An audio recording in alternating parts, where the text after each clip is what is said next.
श्रीमच्छङ्करभगवत्पादविरचितम् श्रीमद्भगवद्गीताभाष्यम् अथ एकादशोऽध्यायः। भगवतो विभूतय उक्ताः। तत्र च विष्टभ्याहम् इदं कृत्स्नम् एकांशेन स्थितो जगत् इति भगवता अभिहितं श्रुत्वा यत् जगद् आत्मरूपम् आद्यम् ऐश्वरम् तत् साक्षात् कर्तुम् इच्छन् अर्जुन उवाच। मदनुग्रहाय परमं गुह्यम् अध्यात्मसंज्ञितम् यत्त्वयोक्तं वचस्तेन मोहोऽयं विगतो मम। मदनुग्रहाय मम अनुग्रहार्थं परमं निरतिशयं गुह्यं गोप्यम् अध्यात्मसंज्ञितम् आत्म अनात्म विवेक विषयं यत् त्वया उक्तं वचः वाक्यं तेन ते वचसा मोहः अयं विगतः मम अविवेक बुद्धिः अपगता इति अर्थः। किंच भवाप्ययौ हि भूतानां श्रुतौ विस्तरशो मया त्वत्तः कमलपत्राक्ष माहात्म्यम् अपि चाव्ययम्।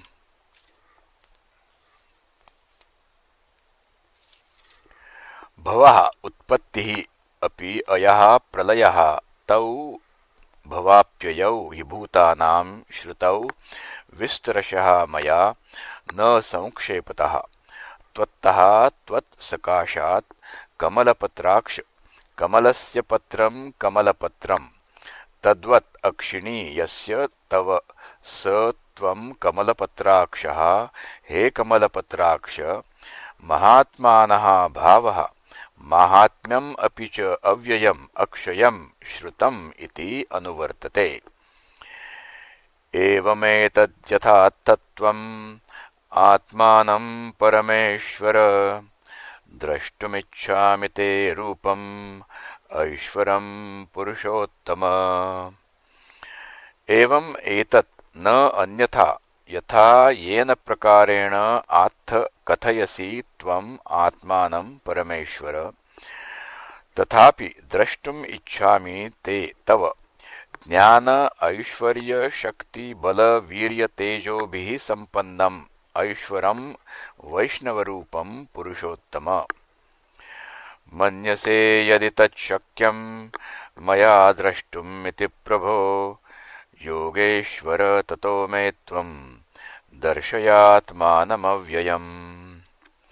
मन्यसे चिन्तयसि यदि मया अर्जुनेन तत् शक्यं द्रष्टुम् इति प्रभो स्वामिन् योगेश्वर योगिनो योगाः तेषाम् ईश्वरः योगेश्वरः हे योगेश्वर यस्मात् अहम् अतीव अर्थी द्रष्टुम् ततः तस्मात् मे मदर्थं दर्शय त्वम् आत्मानम् अव्ययम्। एवं च उदितः अर्जुनेन भगवान् उवाच। पश्य मे पार्थरूपाणि शतशोऽथ सहस्रशः नानाविधानि दिव्यानि नानावर्णाकृतीनि च। पश्य मे पार्थ रूपाणि शतशः अथ सहस्रशः अनेकशः इति अर्थः। तानि च नानाविधानि अनेकप्रकाराणि दिवि भवानि दिव्यानि अप्राकृतानि नानावर्णाकृतीनि च नानाविलक्षणाः नीलपीतादिप्रकाराः वर्णाः तथा आकृतयश्च अवयवसंस्थानविशेषाः येषां रूपाणां तानि नानावर्णाकृतीनि च। पश्यादित्यान् वसून् रुद्रान् अश्विनौ मरुतस्तथा बहून्यदृष्टपूर्वाणि पश्याश्चर्याणि भारत। पश्य आदित्यान् 12 वसून् 8 रुद्रान् 11 अश्विनौ 2 मरुतः 7 गणाः ये तान् तथा च बहूनि अन्यानि अपि अदृष्टपूर्वाणि मनुष्यलोके त्वया त्वत्तः अन्येन वा केनचित् पश्य आश्चर्याणि अद्भुतानि भारत। न केवलम् एतावत् एव, इहैकस्थं जगत्कृत्स्नं पश्याद्य सचराचरम् मम देहे गुडाकेश यच्चान्यद्द्रष्टुमिच्छसि।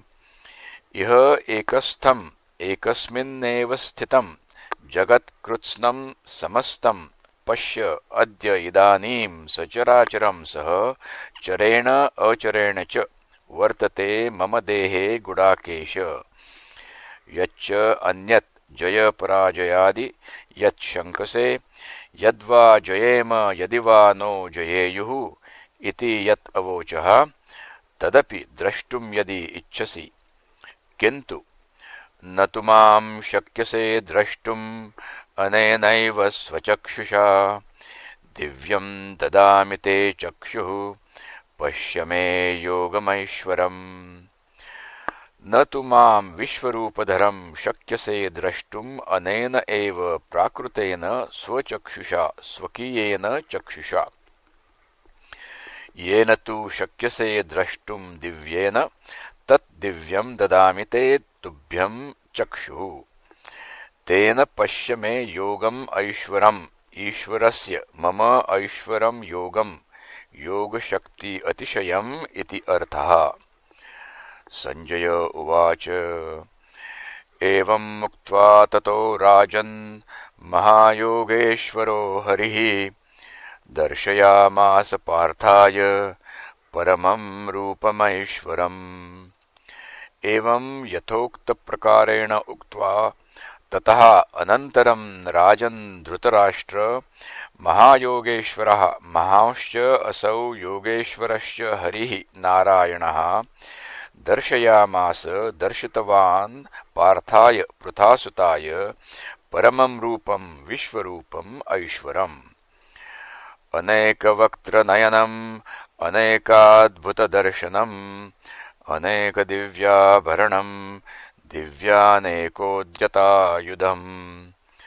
अनेकवक्त्रनयनम् अनेकानि वक्त्राणि नयनानि च यस्मिन् रूपे तत् अनेकवक्त्रनयनम्। अनेक अद्भुतदर्शनम् अनेकानि अद्भुतानि विस्मापकानि दर्शनानि यस्मिन् रूपे तत् अनेक अद्भुतदर्शनं रूपम्।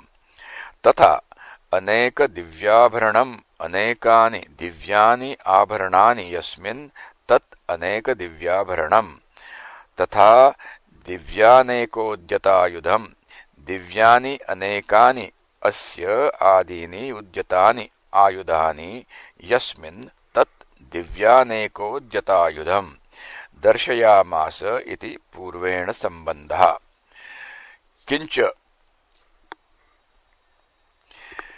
दिव्यमाल्याम्बरधरम् दिव्यगन्धानुलेपनम् सर्वाश्चर्यमयं देवम् अनन्तं विश्वतोमुखम्। दिव्यमाल्याम्बरधरम् दिव्यानि माल्यानि पुष्पाणि अम्बराणि वस्त्राणि च ध्रियन्ते येन ईश्वरेण तं दिव्यमाल्याम्बरधरम्। दिव्यगन्धानुलेपनम् दिव्यं गन्धानुलेपनं यस्य तं दिव्यगन्धानुलेपनं सर्वाश्चर्यमयं सर्वाश्चर्यप्रायं देवम् अनन्तं न अस्य अन्तः अस्ति इति अनन्तः तं विश्वतोमुखं सर्वतोमुखं सर्वभूतात्मभूतत्वात् तं दर्शयामास। अर्जुनः ददर्श इति वा अद्याह्रियते। या पुनः भगवतः विश्वरूपस्य भाः तस्या उपमा उच्यते। दिवि सूर्यसहस्रस्य भवेद्युगपदुत्थिता यदि भाः सदृशी सा स्यात् भासस्तस्य महात्मनः। दिवि अंतरिक्षे तृतीयस्यां वा दिवि सूर्याणां सहस्रं सूर्यसहस्रं तस्य युगपदुत्थितस्य सूर्यसहस्रस्य या युगपदुत्थिता भाः सा यदि सदृशी स्यात् तस्य महात्मनः विश्वरूपस्य एव भासः। यदि वा न स्यात् ततः विश्वरूपस्य एव भाः अतिरिच्यते इति अभिप्रायः। किंच तत्रैकस्थं जगत्कृत्स्नं प्रविभक्तम् अनेकधा अपश्यद्देवदेवस्य शरीरे पाण्डवस्तदा। तत्र तस्मिन् विश्वरूपे एकस्मिन् स्थितम् एकस्थं जगत्कृत्स्नं प्रविभक्तम् अनेकधा देव पितृ मनुष्यादिभेदैः अपश्यत् दृष्टवान् देवदेवस्य हरेः शरीरे पाण्डवः अर्जुनः तदा। ततः स विस्मयाविष्टो हृष्टरोमा धनञ्जयः प्रणम्य शिरसा देवं कृताञ्जलिरभाषत। ततः तं दृष्ट्वा सः विस्मयेन विस्मयाविष्टः हृष्टानि रोमाणि यस्य सः अयं हृष्टरोमा च अभवत् धनञ्जयः। प्रणम्य प्रकर्षेण नमनं कृत्वा प्रविभूत सन् शिरसा देवं विश्वरूपधरं कृताञ्जलिः नमस्कारार्थं सम्पुटीकृतहस्तः सन् अभाषत उक्तवान्। कथं यत्त्वया दर्शितं विश्वरूपं तत् अहं पश्यामि इति स्वानुभवम् आविष्कुर्वन् अर्जुन उवाच। पश्यामि देवांस्तव देवदेहे सर्वांस्तथा भूतविशेषसङ्घान् ब्रह्माणमीशं कमलासनस्थं ऋषींश्च सर्वानुरगांश्च दिव्यान्।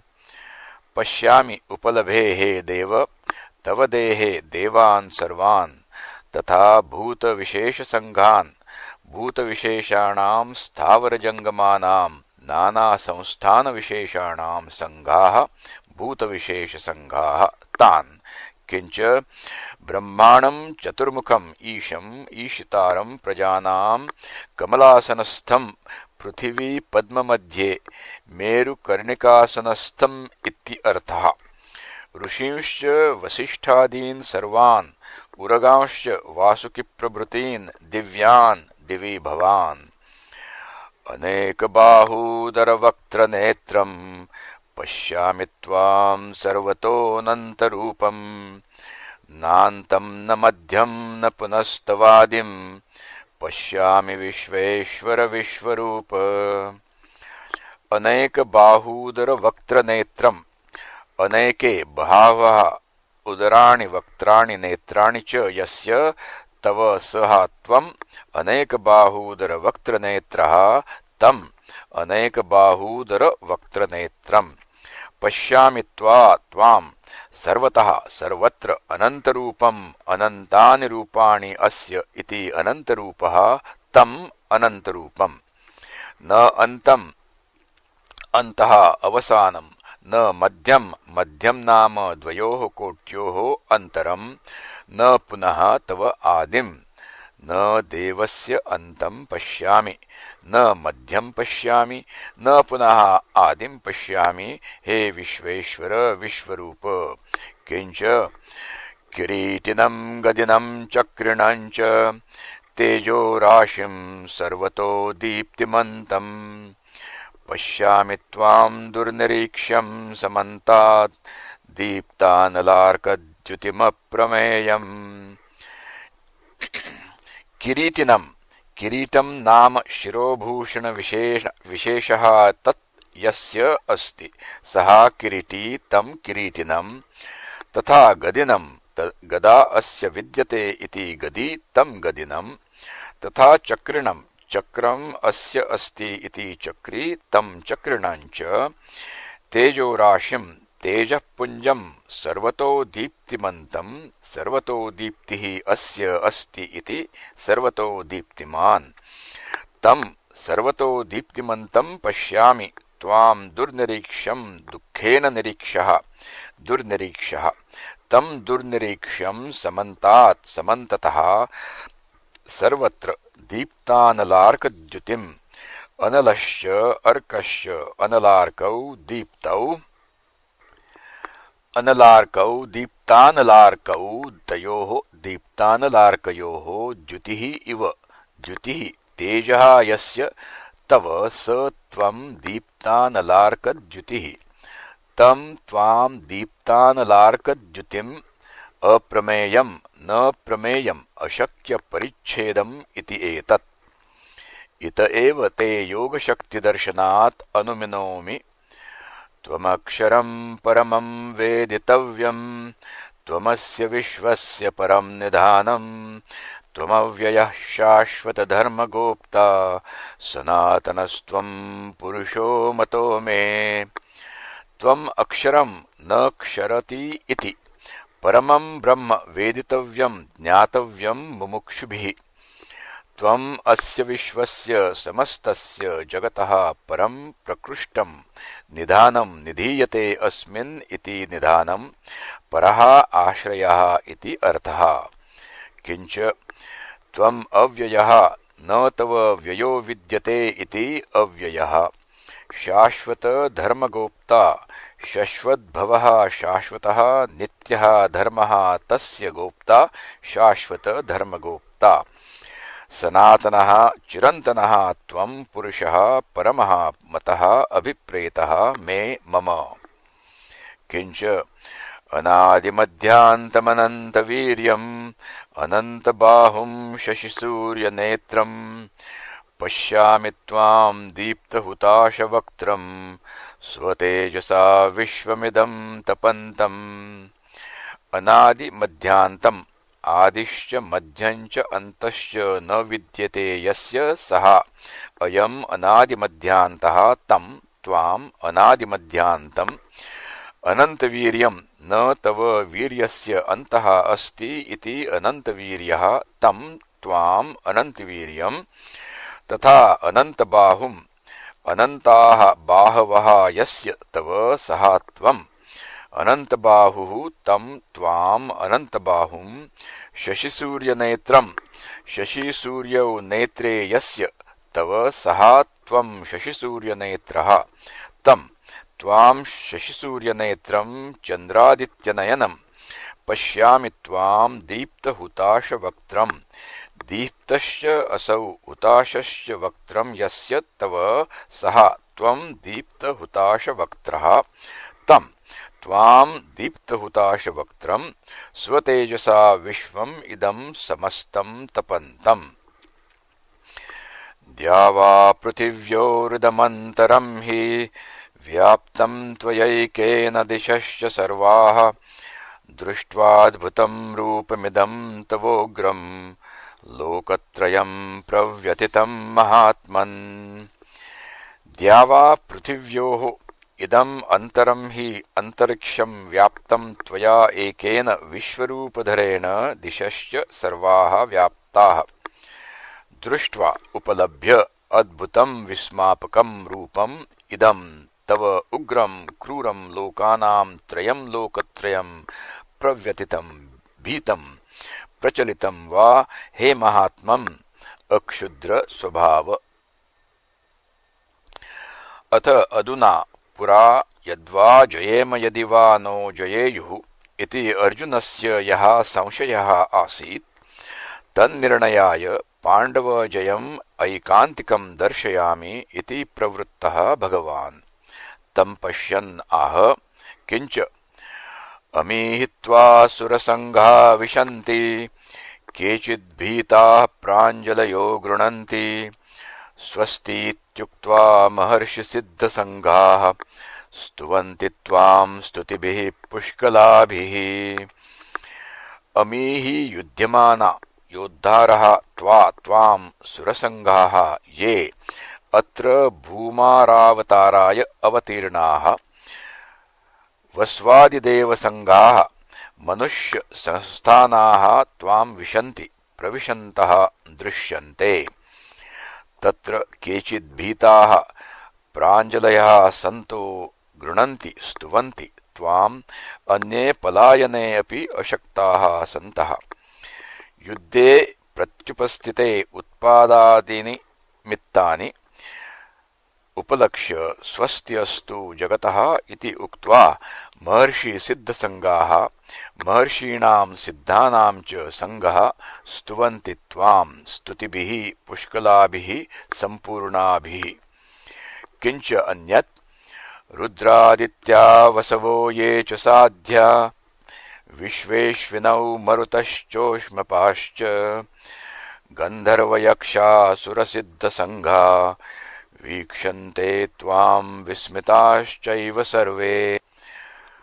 रुद्रादित्याः वसवो ये च साध्याः रुद्रादयः गणाः विश्वे देवाः अश्विनौ च देवौ मरुतश्च ऊष्मपाश्च पितरः गन्धर्वयक्ष आसुरसिद्धसंगाः गन्धर्वाः हाहाहुः प्रभृतयः यक्षाः कुबेरप्रभृतयः असुराः विरोचनप्रभृतयः सिद्धाः कपिलादयः तेषां संगाः गन्धर्वयक्षासुरसिद्धसंगाः ते वीक्षन्ते पश्यन्ति त्वां विस्मिताः विस्मयम् आपन्नाः सन्तः ते एव सर्वे। यस्मात् रूपं महत्ते बहुवक्त्रनेत्रं महाबाहो बहुबाहुरुपादं बहूदरं बहुदंष्ट्राकरालं दृष्ट्वा लोकाः प्रव्यथितास्तथाहम्। रूपं महत् अतिप्रमाणं ते तव बहुवक्त्रनेत्रं बहूनि वक्त्राणि मुखानि नेत्राणि चक्षुंषि च यस्मिन् तत् रूपं बहुवक्त्रनेत्रं। हे महाबाहो बहुबाहुरुपादं बहवो बाहवः ऊरवः पादाश्च यस्मिन् रूपे तत् बहुबाहुरुपादम्। किंच बहुदरं बहूनि उदराणि यस्मिन् इति बहुदरं बहुदंष्ट्राकरालं बह्वीभिः दंष्ट्राभिः करालं विकृतं तत् बहुदंष्ट्राकरालं दृष्ट्वा रूपम् ईदृशं लोकाः लौकिकाः प्राणिनः प्रव्यथिताः प्रचलिताः भयेन तथा अहम् अपि। तत्र इदं कारणम् नभस्पृशं दीप्तमनेकवर्णं व्यात्ताननं दीप्तविशालनेत्रं दृष्ट्वा हि त्वां प्रव्यथितान्तरात्मा धृतिं न विन्दामि शमं च विष्णो। नभस्पृशं जुस्पर्शम् इति अर्थः। दीप्तं प्रज्वलितम् अनेकवर्णम् अनेके वर्णाः भयङ्कराः नानासंस्थानाः यस्मिन् त्वयि तं त्वाम् अनेकवर्णं व्यात्ताननं व्यात्तानि विवृत्तानि आननानि मुखानि यस्मिन् त्वयि तं त्वां व्यात्ताननं दीप्तविशालनेत्रं दीप्तानि प्रज्वलितानि विशालानि विस्तीर्णानि नेत्राणि यस्मिन् त्वयि तं त्वां दीप्तविशालनेत्रं दृष्ट्वा हि त्वां प्रव्यथितान्तरात्मा प्रव्यथितः प्रभीतः अंतरात्मा मनः यस्य मम सः अहं प्रव्यथितान्तरात्मा सन् धृतिं धैर्यं न विन्दामि न लभे शमं च उपशमनं मनस्तुष्टिं हे विष्णो। कस्मात् दंष्ट्राकरालानि च ते मुखानि दृष्ट्वैव कालानलसन्निभानि दिशो न जाने न लभे च शर्म प्रसीद देवेश जगन्निवास। दंष्ट्राकरालानि दंष्ट्राभिः करालानि विकृतानि ते तव मुखानि दृष्ट्वा एव उपलभ्य काल अनल सन्निभानि प्रलयकाले लोकानां दाहकः अग्नि कालानलः तत्सदृशानि कालानलसन्निभानि मुखानि दृष्ट्वा इति एतत्। दिशः पूर्वापर विवेकेन न जाने दिङ्मूढो जातः अस्मि अतः न लभे न च न उपलभे च शर्म सुखम् अतः प्रसीद प्रसन्नो भव हे देवेश जगन्निवास। येभ्यो मम पराजयाशंकाया आसीत् सा च अपगता यतः अमी च त्वां धृतराष्ट्रस्य पुत्राः सर्वे सहैवावनपालसङ्घैः भीष्मो द्रोणः सूतपुत्रस्तथासौ सहास्मदीयैरपि योधमुख्यैः। अमी च त्वां धृतराष्ट्रस्य पुत्राः दुर्योधनप्रभृतयः त्वरमणाः विशन्ति इति व्यवहितेन सम्बन्धः। सर्वे सह एव सहिताः अवनिपालसङ्घैः अवनिं पृथ्वीं पालयन्ति इति अवनिपालाः तेषां सङ्घैः किञ्च भीष्मो द्रोणः सूतपुत्रः कर्णः तथा असौ सह अस्मदीयैः अपि धृष्टद्युम्न प्रभृतिभिः योधमुख्यैः योधानां मुख्यैः प्रधानैः सह किञ्च वक्त्राणि ते त्वरणमाणा विशन्ति दंष्ट्राकरालानि भयानकानि केचिद्विलग्ना दशनान्तरेषु सन्दृश्यन्ते चूर्णितैरुत्तमाङ्गैः। वक्त्राणि मुखानि ते तव त्वरमाणाः त्वरायुक्ताः सन्तः विशन्ति। किं विशिष्टानि मुखानि? दंष्ट्राकरालानि भयानकानि भयङ्कराणि। किञ्च केचित् मुखानि प्रविष्टानां मध्ये विलग्नाः दशनान्तरेषु मांसम् इव भक्षितं सन्दृश्यन्ते उपलभ्यन्ते चूर्णितैः चूर्णीकृतैः उत्तमाङ्गैः शिरोभिः। कथं प्रविशन्ति मुखानि इति आह। यथा नदीनां बहवोऽम्बुवेगाः समुद्रमेवाभिमुखा द्रवन्ति तथा तवामि नरलोकवीरा विशन्ति वक्राण्यभिविज्वलन्ति। यथा नदीनां स्रवन्तीनां बहवः अनेके अम्बूनां वेगाः अम्बुवेगाः त्वराविशेषाः समुद्रम् एव अभिमुखाः प्रतिमुखाः द्रवन्ति प्रविशन्ति तथा तद्वत् तव अमी भीष्मादयः नरलोकवीराः मनुष्यलोके शूराः विशन्ति वक्त्राणि अभिज्वलन्ति प्रकाशमानानि। ते किमर्थं प्रविशन्ति कथञ्च इत्याह। यथा प्रदीप्तं ज्वलनं पतङ्गा विशन्ति नाशाय समृद्धवेगाः तथैव नाशाय विशन्ति लोकाः तवापि वक्त्राणि समृद्धवेगाः। यथा प्रदीप्तं ज्वलनम् अग्निं पतंगा पक्षिणः विशन्ति नाशाय विनाशाय समृद्धवेगाः समृद्धः उद्भूतः वेगः गतिः येषां ते समृद्धवेगाः तथैव नाशाय विशन्ति लोकाः प्राणिनः तव अपि वक्त्राणि समृद्धवेगाः। त्वं पुनः लेलीयसे ग्रसमानः समन्तात् लोकान् समग्रान् वदनैर्ज्वलद्भिः तेजोभिरापूर्य जगत्समग्रं भासस्तवोग्राः प्रतपन्ति विष्णो। लेलीयसे आस्वादयसि ग्रसमानः अन्तः प्रवेशयन् समन्तात् समन्ततः लोकान् समग्रान् समस्तान् वदनैः वक्त्रैः ज्वलद्भिः दीप्यमानैः तेजोभिः आपूर्य संवाप्य जगत् समग्रं सह अग्रेण समस्तम् इति एतत्। किञ्च भासः दीप्तयः तव उग्राः क्रूराः प्रतपन्ति प्रतापं कुर्वन्ति हे विष्णो व्यापनशील। यतः एवम् उग्रस्वभावः अतः आख्याहि मे को भवानुग्ररूपो नमोऽस्तु ते देववर प्रसीद।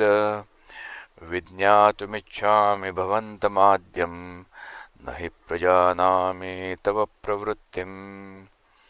आख्याहि कथय मे मह्यं कः भवान् उग्ररूपः क्रूराकारः। नमः अस्तु ते तुभ्यं हे देववर देवानां प्रधान प्रसीद प्रसादं कुरु। विज्ञातुं विशेषेण ज्ञातुम् इच्छामि भवन्तम् आद्यम् आदौ भवम् आद्यम् न हि यस्मात् प्रजानामि तव त्वदीयां प्रवृत्तिं चेष्टाम्। श्रीभगवानुवाच कालोऽस्मि लोकक्षयकृत् प्रवृद्धो लोकान् समाहर्तुमिह प्रवृत्तः ऋते पीत्वा न भविष्यन्ति सर्वे येऽव स्थिताः प्रत्यनीकेषु योधाः।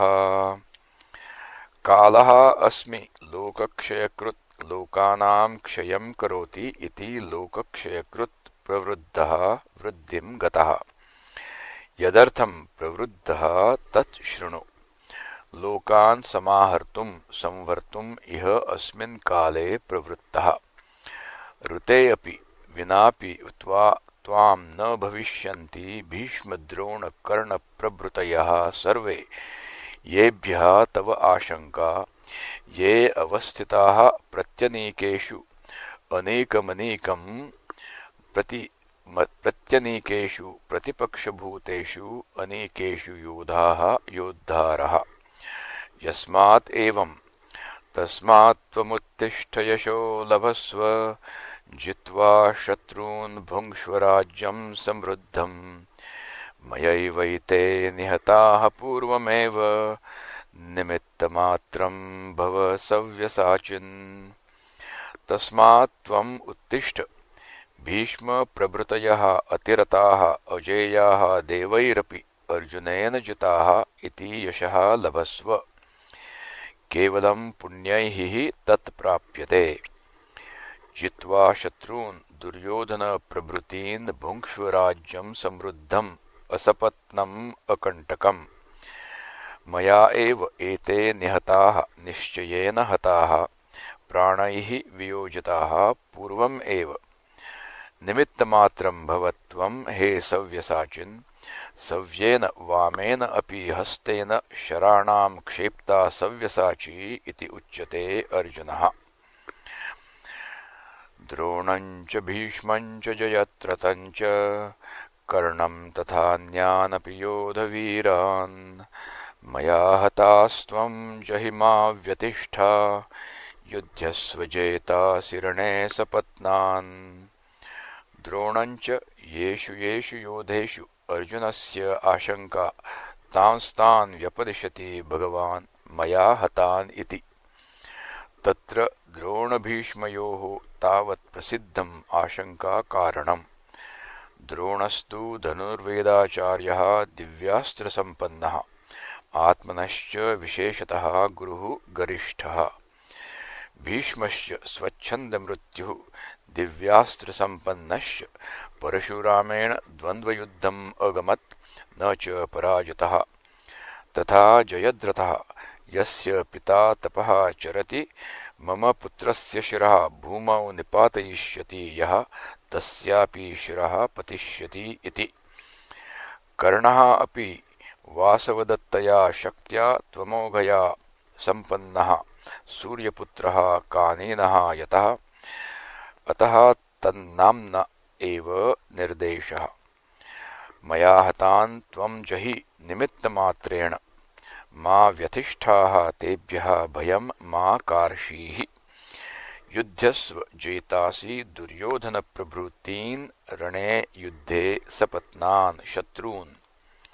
संजय उवाच एतत् श्रुत्वा वचनं केशवस्य कृताञ्जलिर्वेपमानः किरीटी नमस्कृत्वा भूय एवाह कृष्णं सगद्गदं भीतभीतः प्रणम्य।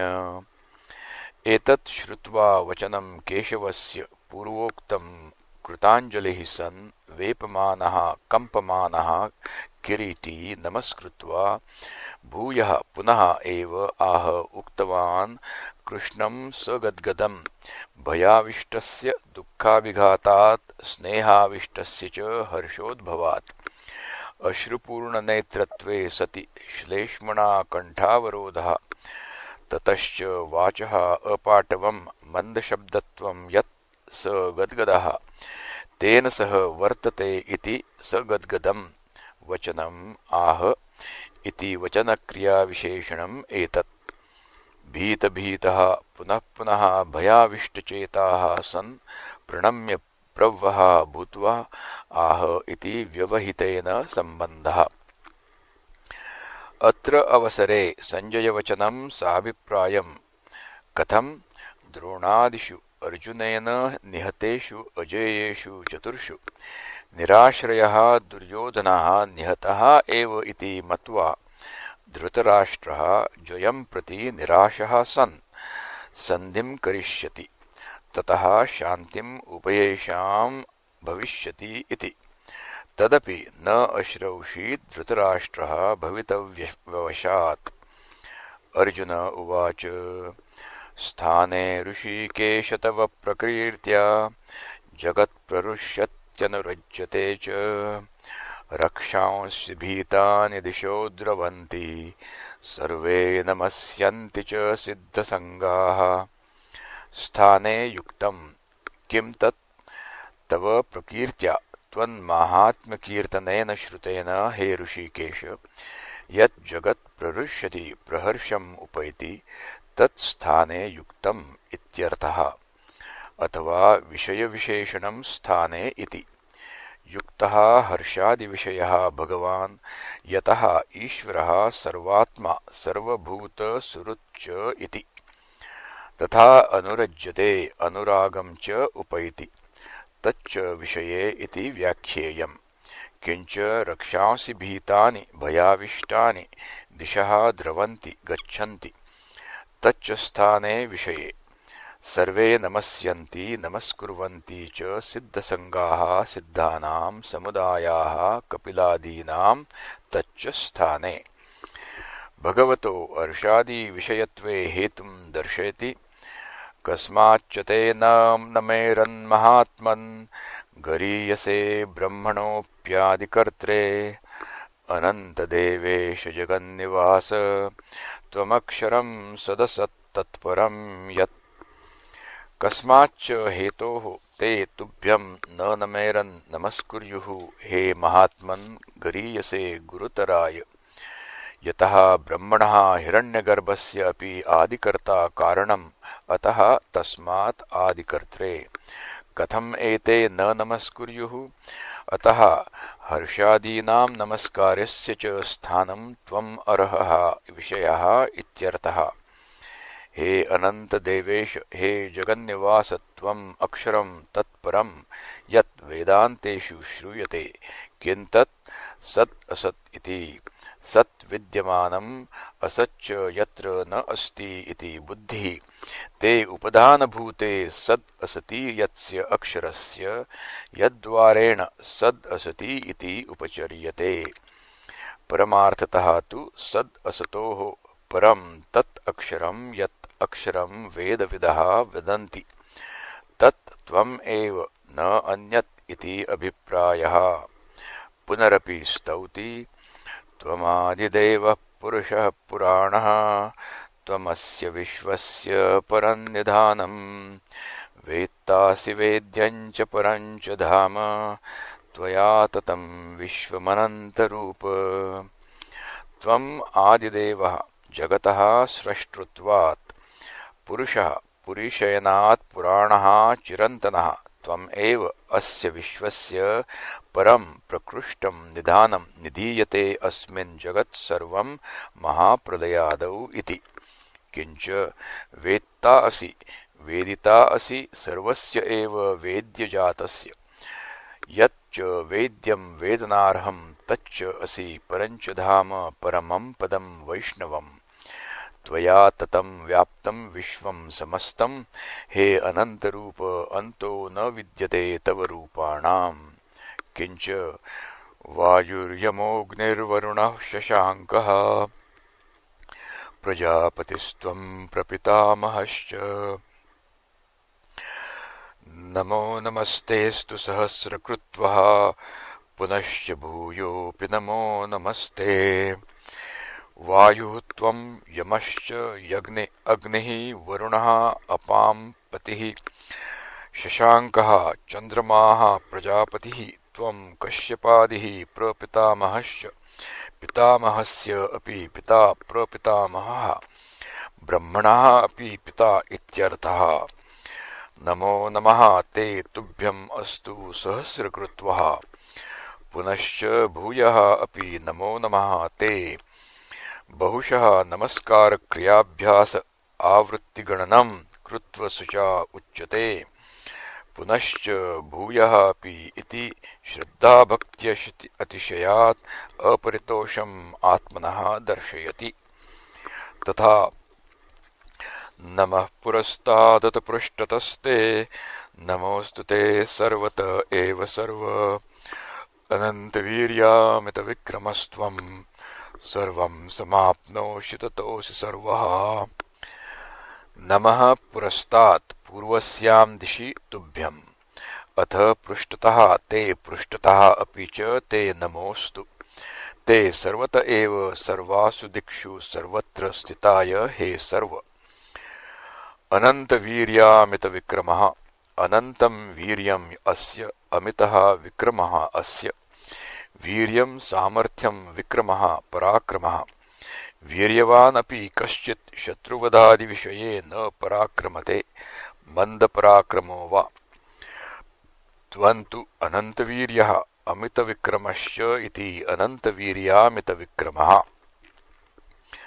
सर्वं समस्तं जगत् समाप्नोषि सम्यक् एकेन आत्मना व्याप्नोषि यतः ततः तस्मात् असि भवसि सर्वः त्वं त्वया विना भूतं न किञ्चित् अस्ति इति अभिप्रायः। यतः अहं त्वन्माहात्म्य अपरिज्ञानात् अपराधः अतः सखेति मत्वा प्रसभं यदुक्तं हे कृष्ण हे यादव हे सखेति अजानता महिमानं तवेदं मया प्रमादात् प्रणयेन वापि। सखा समानवयाः इति मत्वा ज्ञात्वा विपरीतबुद्ध्या प्रसभम् अभिभूय प्रसह्य यत् उक्तं हे कृष्ण हे यादव हे सखेति च अजानता अज्ञानिना मूढेन। किम् अजानता इति आह महिमानं माहात्म्यं तव इदम् ईश्वरस्य विश्वरूपम् तव इदं महिमानम् अजानता इति वयधिकरण्येन सम्बन्धः। तव इमम् इति पाठः यदि अस्ति तदा सामान्याधिकरण्यमेव। मया प्रमादात् विक्षिप्तचित्ततया प्रणयेन वापि प्रणयो नाम स्नेहनिमित्तः विस्रम्भः तेन अपि कारणेन यत् उक्तवान् अस्मि। यच्चावहासामर्थमसत्कृतोऽसि विहारशय्यासनभोजनेषु एकोऽथवाप्यच्युत तत्समक्षं तत्क्षामये त्वाम् अहमप्रमेयम्।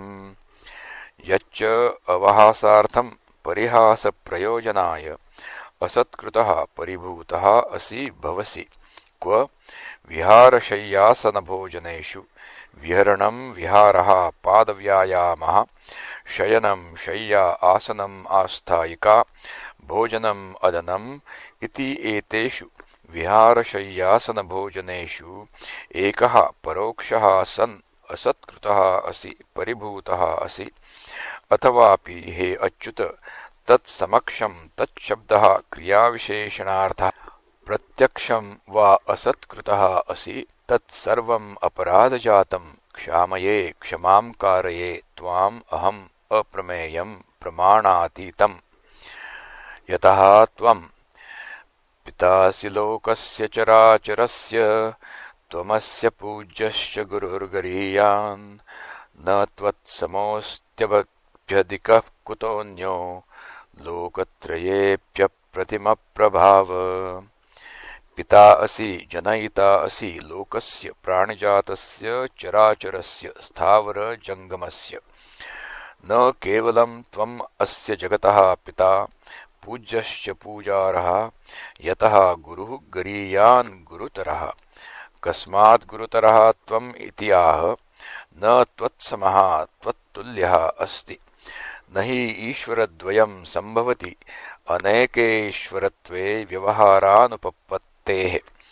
त्वत्सम एव तावत् अन्यः न सम्भवति कुतः एव अन्यः अभ्यधिकः स्यात् लोकत्रये अपि सर्वस्मिन् अप्रतिमप्रभाव प्रतिमीयते यया सा प्रतिमा न विद्यते प्रतिमा यस्य तव प्रभावस्य सः त्वम् अप्रतिम प्रभावः।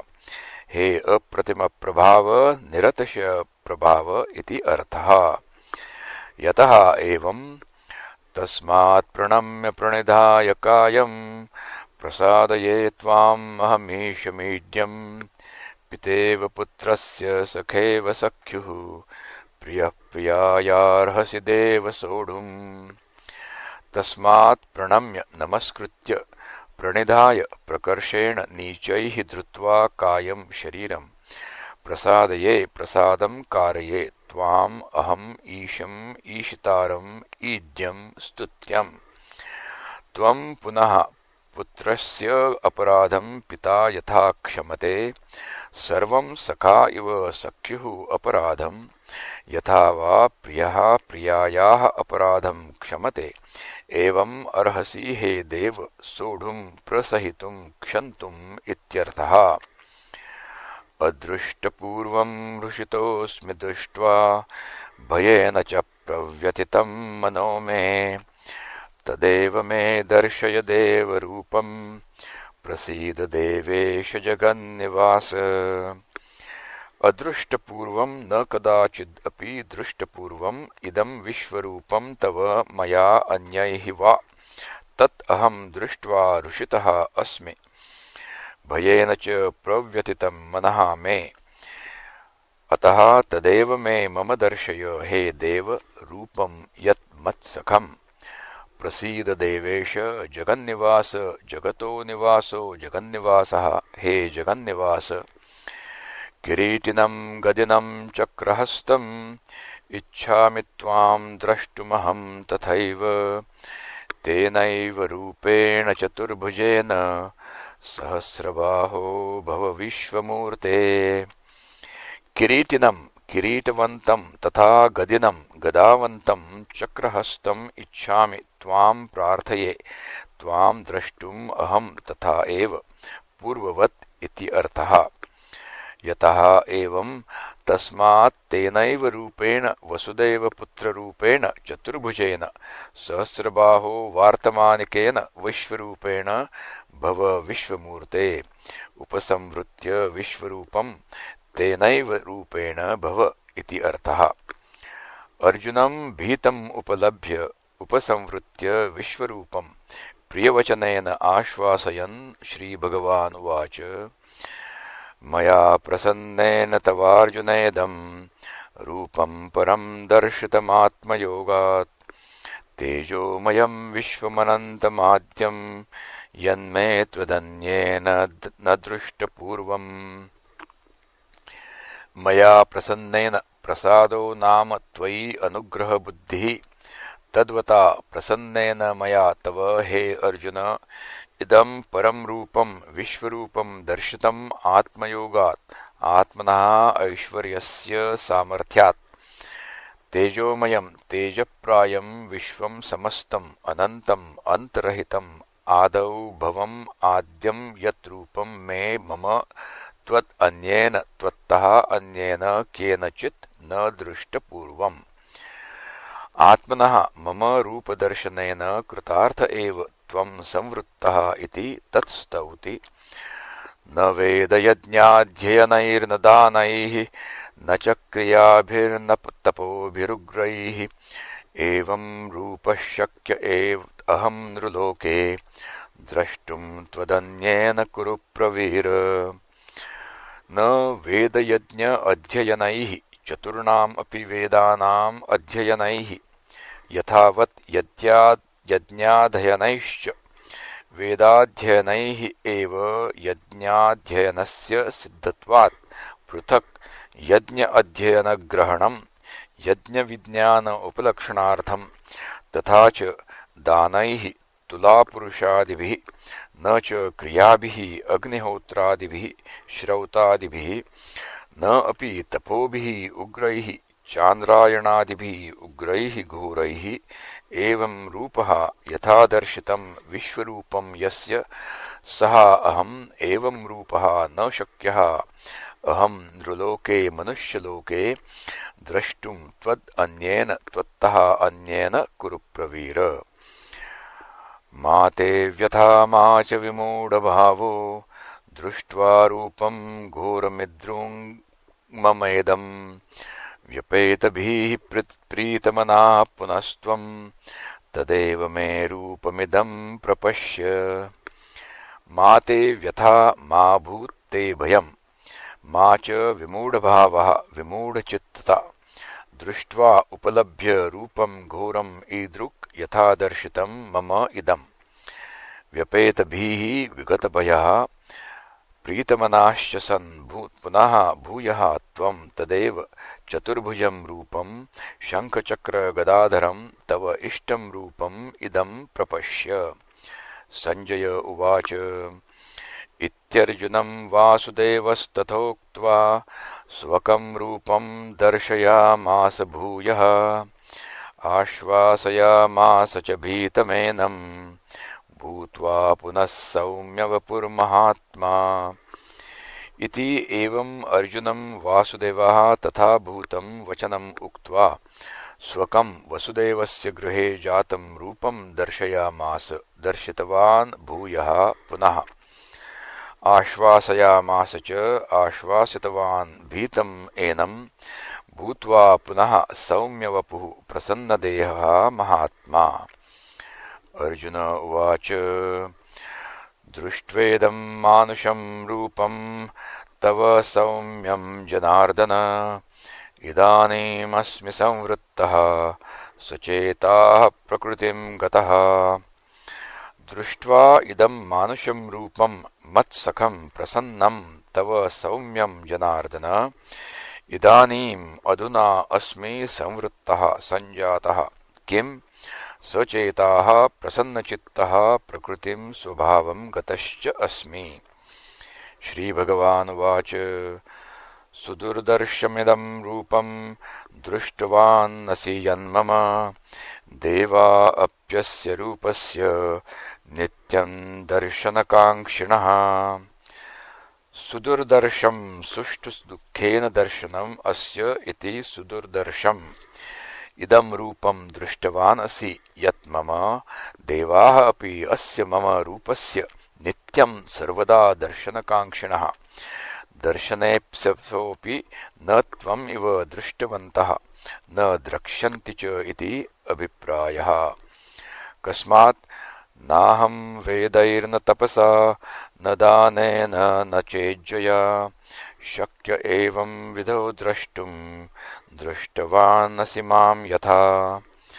न अहं वेदैः ऋग्यजुस्सामाथर्ववेदैः चतुर्भिरपि न तपसा उग्रेण चान्द्रायणादिना न दानेन गोभूहिरण्यादिना न च इज्जया यज्ञेन पूजया वा शक्यः एवं विधः यथा दर्शितप्रकारः द्रष्टुं दृष्टवान् असि मां यथा त्वम्। कथं पुनः शक्यः इति उच्यते भक्त्या त्वनन्यया शक्य अहम् एवं विधोऽर्जुन ज्ञातुं द्रष्टुं च तत्त्वेन प्रवेष्टुं च परन्तप। भक्त्या तु किं विशिष्टया इति आह अनन्यया अपृथग्भूतया भगवतः अन्यत्र पृथक् न कदाचिदपि या भवति सा त्वनन्या भक्तिः। सर्वैरपि करणैः वासुदेवाद् अन्यत् न उपलभ्यते यया सा अनन्या भक्तिः।